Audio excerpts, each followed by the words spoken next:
He killed a snake with glowing green eyes and a red crest. He thought it was just a beast, but that snake was never meant to die. What happens will leave you speechless. Many years ago, in a forgotten village known as Arke, there lived a quiet and hard-working man named Pulle.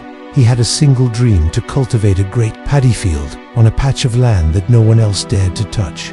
The villagers spoke in hushed tones about that place. They said it was cursed, haunted, that spirits roamed there, that red-crested snakes, guardians of the spirit world, lurked in the tall grass. No one tilled that soil except Pulle. The land was fertile, almost unnaturally so.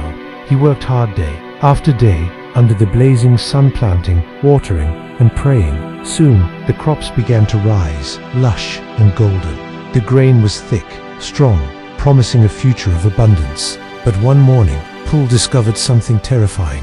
His precious paddy wasn't being eaten, it was being twisted, folded, and heaped, as if someone or something was playing with it, stalking it.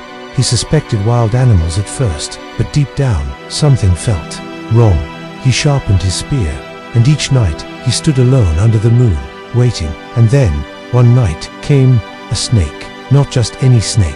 Its body was as thick as a tree trunk, its eyes glowed a strange, sickly green, and atop its head was a rooster-like red crest, like something pulled from an old nightmare. It slithered slowly through the paddy field, devouring it, not eating like an animal, but absorbing it, like a spirit feeding on life itself.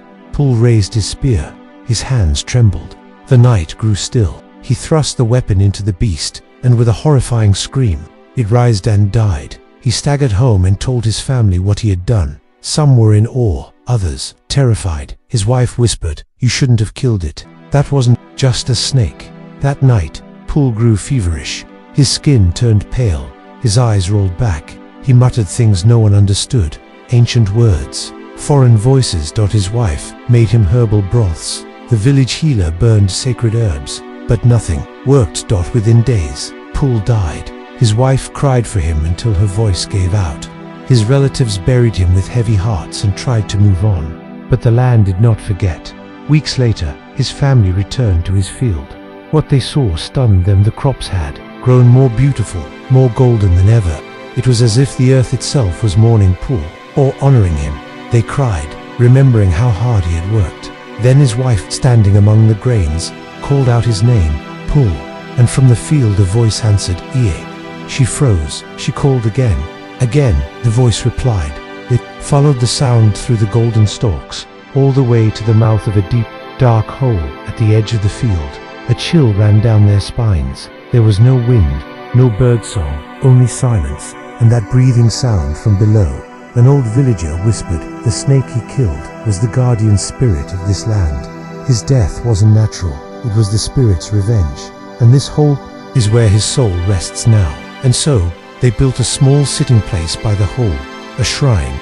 They called it Pulle Bad, Pulle's seat. Some say, even today, if you call his name at dusk, you'll hear him answer from the dark.